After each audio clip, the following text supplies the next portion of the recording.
सही एक्सरसाइज, और है, आप एक्सरसाइज कैसे कर रहे हैं, वो कब भी बहुत कर रहे जरूरी हैं, है, बहुत और आपको जरूरी कौन है। सी करनी चाहिए। एग्जैक्टली जैसे हम कहते हैं बॉडी की इम्यूनिटी बढ़ानी है तो किस समय खाना खाना है, कितना खाना है, कौन सा खाना है, तो exercises are food to your muscles. तो वो भी आपका टाइम, आपके जो आप टाइप ऑफ एक्सरसाइज कर रहे हैं वो इंडिविजुअल नीड्स के मुताबिक होता है। एक्सरसाइजेस कभी भी कॉमन नहीं होती है, so it is totally individual needs पर डिपेंडेंट होता है। तो एक बार जरूर फिजियोथेरेपिस्ट को मिलकर अपनी हाँ जी, एक्सरसाइजेस पता करनी चाहिए, यस, अपने आप से चाहे डिसाइड वो ना किसी भी करें। उम्र हाँ में जी। आप कर रहे हो। यहाँ पे राजेंद्र जी बहुत इंपॉर्टेंट बात समझने वाली, जैसे हम मार्केट से गोली ऐसे नहीं ना उठा लेते कि सफ़ेद गोली अच्छी है मेरे लिए मैं ले लूँ, या ये काली गोली है मेरी फ्रेंड को आराम आया था मैं भी वो गोली ले लूँ। इसी तरह से exercises is also like a medicine for your joint and body frame, for your posture. तो वो एक्सरसाइजेज की दवाई भी आपको एक्सरसाइज के डॉक्टर से पूछना पड़ेगा, और एक्सरसाइज का डॉक्टर फिजियोथेरेपिस्ट है। अच्छा, ये तो बैठने का सही पोस्चर हाँ बता जी। दिया, अगर हम खड़े होने का और चलने का पोस्चर पूछे तो वो सही क्या है। खड़े होने में सबसे इम्पॉर्टेंट बात है, जब आप खड़े होते हैं तो आपके हाथ हमेशा साइड में होने चाहिए, या फिर इस तरीके से हो हमेशा। अगर आप लंबा समय हाथ बाजू में हैंग करके रखेंगे तो वो ड्रूपिंग में जाएगा ही जाएगा। हर मसल की परफॉर्मेंस के लिए उसके पास एक टाइम ड्यूरेशन होता है, चाहे वो मसल कितनी ही स्ट्रांग होगी वो थकेगी। इसलिए अगर हम कोई भी एक ओवर करेक्टेड पोस्चर भी लॉन्ग लॉन्ग टाइम के लिए रखेंगे तो वो भी मसल को कमज़ोर करेगा। ओवर करेक्शन का मतलब कई बार ये भी होता है, कई लोग अपने आप को बहुत आर्मी पोस्चर में एकदम टाइट करके चलते होते हैं, वो भी मसल्स को नुकसान करता है। अगर मैं लेटने की बात करूँ तो लेटने में अक्सर हम लोग एडवाइस करते हैं जब हम सोने जा रहे हैं, तो जब आप लेटने नींद लगने वाली तब आप सीधा लेटें, घोड़े बेंड करके। जब आप 5-10 मिनट के बाद आपको लगता है कि मुझे नींद लग जाएगी तो आप अपने साइड टर्न ले लें।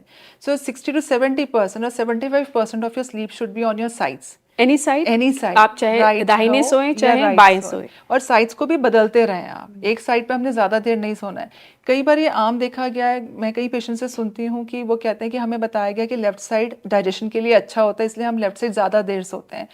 डाइजेशन के लिए लेफ्ट साइड अच्छा है, यहाँ तक बात ठीक है, लेकिन उसको ज़्यादा यूज़ करना वो स्पाइन के लिए नुकसान हो सकता है। तो इसलिए रात को कोशिश करें जब आपकी नींद खुलती है, एक पॉस्चर मुश्किल से नींद में 1.5 से 2 घंटे के बाद आपने पोजीशन अपने दूसरे साइड को यूज़ करना है, ताकि दोनों साइड की मसल्स का बैलेंस बना रहे, दोनों साइड की मसल्स को बराबर रेस्ट मिले रात को।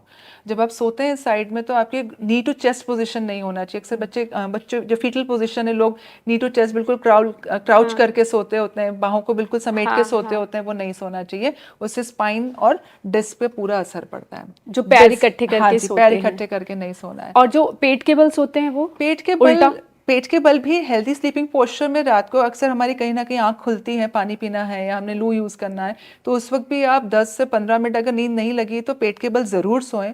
पेट के बल सोना अच्छा होता है, बट एक शॉर्ट ड्यूरेशन के लिए, लंबा ड्यूरेशन के लिए नहीं। अगर आप और जब आप जैसे आप सुबह उठते हैं तो सुबह उठते वक्त भी कोशिश करें बेड से आने से बाहर आप साइड से उठ के बाहर आए, सीधा उठ के बाहर ना आए। सीधा उठ के आएंगे तो स्पाइन पर जोर पड़ेगा। अब ये करेक्ट पोस्चर को फॉलो करने में अगर आपको एफर्ट्स लग रहे हैं या मुश्किल लग रही है, उसमें नींद नहीं आती है, तो अपने आप को गलत पोस्चर में जाके नींद देने से बेहतर है आप फिजियो से मिलें, उसके बारे में डिस्कस करें कि कहाँ आपकी क्या मुश्किल परेशानी आ रही है जिसकी वजह से आप हेल्दी पोस्चर नहीं रिटेन कर पाते, बजाय बैड पोस्चर को रेगुलर हैबिट में कन्वर्ट करने के। एक मोबाइल और लैपटॉप के यूजेस के कारण बहुत ज़्यादा पोस्चर खराब हो रहा है, वो कैसे ठीक करें। अब यहाँ पे एक चीज़ मैं आपका करेक्ट करूँगी राजेंद्र जी, हम लोग अक्सर स्क्रीन और फ़ोन को ब्लेम करते हैं। जो स्क्रीन और फ़ोन नहीं देख रहे हैं, मैं अपनी प्रैक्टिस में देख रही हूँ, जो रीडिंग में बहुत ज़्यादा है, बुक रीडिंग हैबिट्स हैं, न्यूज़पेपर रीडिंग हैबिट्स हैं, या हम प्रेयर्स करते हैं, पाठ करते हैं, कोई चीज़ को देख के रीड करते होते हैं, तो उसमें भी आप एक कहीं ना कहीं आपका विजन फोकस्ड है, तो वो सब चीज़ें एक ही सेगमेंट में आ जाएगा, चाहे आपका स्क्रीन हो, चाहे मोबाइल हो, चाहे न्यूज़पेपर, चाहे बुक रीडिंग हो। उन सब को उन सिटिंग रीडिंग पोजीशन में हमेशा कोशिश करें कि आप कोई ऊंची टेबल के लेवल पे अपनी रीडिंग चीज़ को रख के, जैसे अगर आप फ़ोन देख रहे हैं, अगर आपका लैपटॉप है तो उसकी तो जो आई कांटेक्ट बननी चाहिए, स्क्रीन बिल्कुल आई कांटेक्ट के लेवल पे होना चाहिए। लेकिन अगर आप कोई चीज़ को देख के पढ़ाई कर रहे हैं तो आप उसमें एक बुक रीडर स्टैंड आता है, वो बुक रीडर स्टैंड के ऊपर रख के भी आप स्टडी करेंगे, ज़्यादा बेहतर है, बजाय अपने हाथ में लेके रखें। पर फ़ोन तो और हम सब ऐसे देख रहे हैं। हाँ, अब सिर्फ मैम जब फ़ोन देख रहे हैं तो पहले तो कोशिश करें, अगर आप घर पे हैं तो 2 पिलोज का स्टैक बना के उसके ऊपर अपना हाथ रख के फिर फ़ोन देखें, बजाय यूं झुक के देखने के।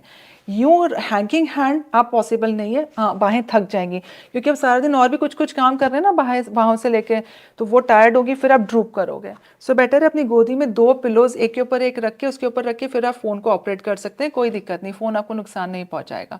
अगर सामने टेबल है तो बेटर है कि मोबाइल स्टैंड ले लें और उसको देख के आप रीड करें, दैट इज़ बेटर। नहीं पॉसिबल है, इवन लैपटॉप को भी आप गोदी में एक के ऊपर एक पिलो रख के उसके ऊपर लैपटॉप रख के भी आप काम कर सकते हैं, अगर आप जगह को लेके स्पेस को लेके कॉम्प्रोमाइज है तो। So that will take care of your spine. Again अच्छे पोस्चर को रिटेन करने के लिए सबसे इंपॉर्टेंट है आप हर 20 से 30 मिनट में उठें। अगर आप बैठे हैं तो 5-7 मिनट के लिए खड़े हो जाएं या चलें, है ना। अगर आप आधे घंटे से खड़े हैं, जैसे हाउस वाइफ्स हैं हमारी, वो अक्सर जब काम में उलझती हैं तो लंबा खड़ी होती हैं, या फिर स्कूल टीचर है, या फिर और भी डिफरेंट प्रोफेशन है जहाँ पे स्टैंडिंग का इन्वॉल्वमेंट होता है, तो कोशिश करें कुछ इस तरह से प्लानिंग रखें अपने प्रोफेशन में, अपने काम में जो आप बिजी हो रहे हैं, कि आधे घंटे के बाद मैंने बैठना ही बैठना है। अक्सर मैं हाउस वाइफ से सुनती हूँ कि जी हम जब काम पे लगते हैं तो हमसे होता नहीं है, खूब सारे काम होते हैं किचन में, एक तरफ कुकिंग चल रही है, बच्चे संभाल रहे हैं, ब्रेकफास्ट बन रहा है, मेनी थिंग्स टुगेदर। और अगर वो वर्किंग वुमन है तब तो बहुत डबल स्ट्रेस्ड है, क्योंकि वो किचन भी देख रही है, बच्चे भी देख रहे हैं, ऑफिस भी पहुंचना है। तो बट लेकिन जैसे आपने अपने एक दिन पहले डिजाइनिंग करी, अगले दिन की प्लान की कि मैंने इतने बजे ये बनाना है, ये पकाना है, ऐसे ऑफिस लिए निकलना है, उसमें वो प्लानिंग टाइम की जरूर रखें कि मैंने 5 मिनट बीच में बैठना भी है। वो बैठने से क्या होगा, जो आपके जॉइंट के पास ग्रीस है, जिसको हम आम भाषा में ग्रीस कहते हैं, वो मेडिकल भाषा में साइनोवियल फ्लूइड होता है, वो जॉइंट्स को न्यूट्रिशन प्रोवाइड करता है। जब आप पोजीशन चेंज करते हैं तो वो ग्रीस अच्छे तरीके से खाना दे पाता है, वो ग्रीस सूखता नहीं है। यानी हर आधे घंटे में अगर आप खड़े होकर काम करें तो आप 5 मिनट के लिए बैठ जाए, मुश्किल काम नहीं है, बिल्कुल भी नहीं है। और अगर आप बैठे हैं, अगर आप चाहते हैं आपकी बॉडी हेल्दी रहे, एग्जैक्टली, ये छोटी छोटी चीजें नुकसान पहुंचा रही है। ये छोटी टिप है पर ये फायदेमंद है, और ये टिप ही है जो आपको हेल्दी पोस्चर को एक्सरसाइज से भी ज्यादा ये हेल्प करेगी। जैसे कई बार मैं पेशेंट से सुनती हूँ हम एक्सरसाइज खूब सारी कर रहे हैं, हमारी मसल स्ट्रांग है, लेकिन फिर भी पोस्चर रिटेन नहीं होता है। सो इसका सबसे बड़ा प्रॉब्लम वहीं आ रहा है कि वो अपना पोजीशन चेंज नहीं कर रहा है। आपको पोजीशन हर आधे घंटे में चेंज करना मस्ट है। आप नहीं करेंगे तो आपके एक्सरसाइजेस किया हुआ भी मसल्स हेल्प नहीं कर पाएगा।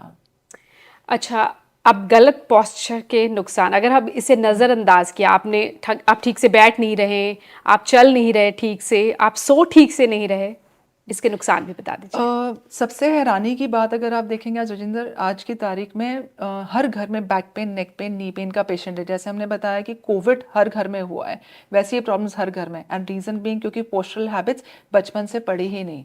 हम बच्चों को सिखाते हैं कि अच्छी हीटिंग हैबिट्स रखो, जंक फूड नहीं खाना, अच्छे से पढ़ाई करो कि हमारी डिसिप्लिन आ जाए, एजुकेशन, अदर एक्टिविटीज़।